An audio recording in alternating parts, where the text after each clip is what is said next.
Great to have your company here on Money News going right around Australia. You might be aware that the New South Wales government, of course, well, it did have a bit of a history of selling off some of its power assets at some really quite unbelievable prices.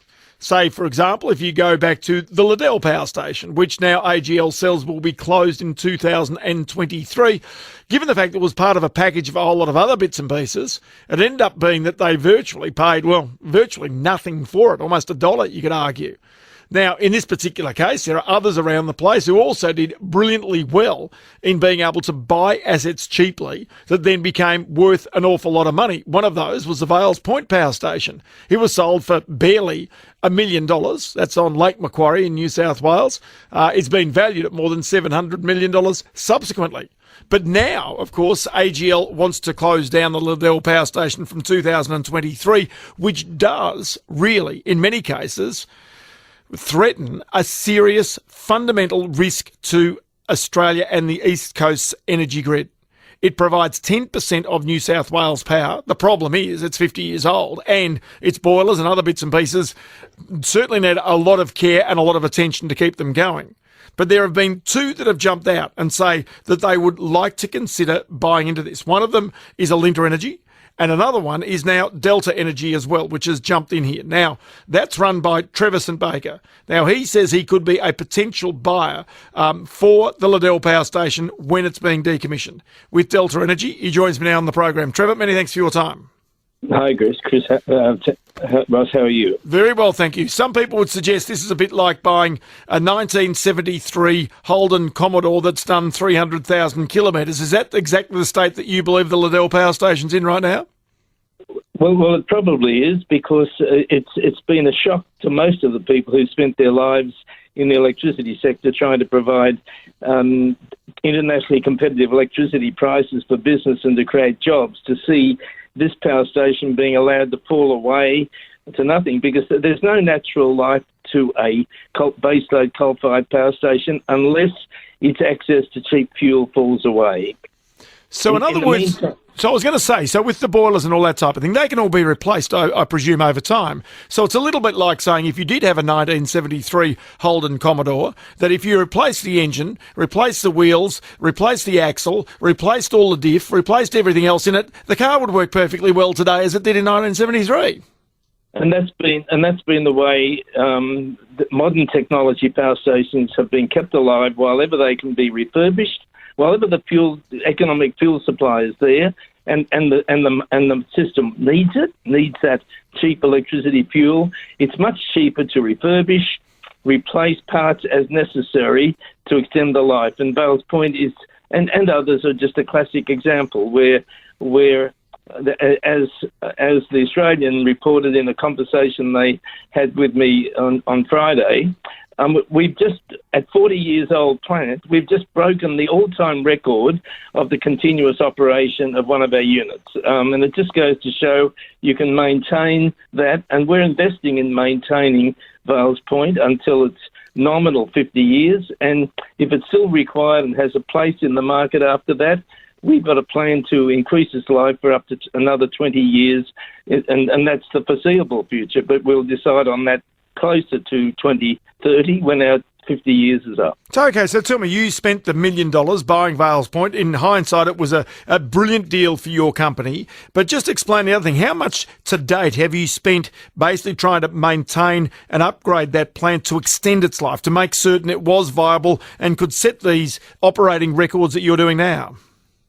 Well, the truth is, we committed more like $100 million to take on that loss-making project to make it profitable. We had to commit to a major refurbishment within 6 months of buying it.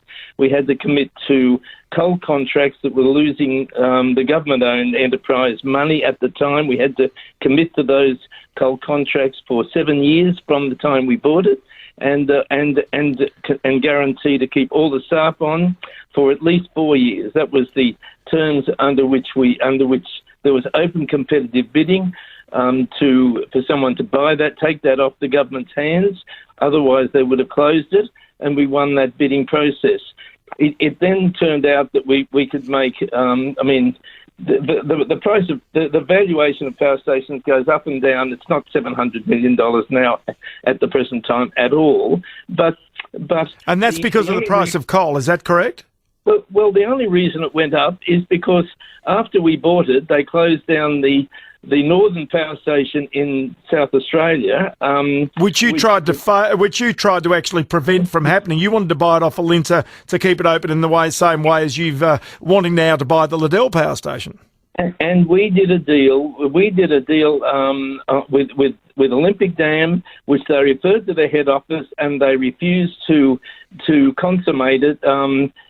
Because they shorted the Victorian gas market to bring some gas across from Victoria to keep it going through, to put the gas through the Pelican Power Station to supply it for a few years, and gave up the opportunity to have a less than $70 a megawatt hour 5-year contract to supply baseload power to Olympic Dam. And now, of course, you can't get baseload power for less than 120 in South Australia. So hindsight being hindsight, whose fault was that? Was that BHP's fault for not doing that deal with you, or was that the South Australian government's fault at the time, the Labor government's fault at the time?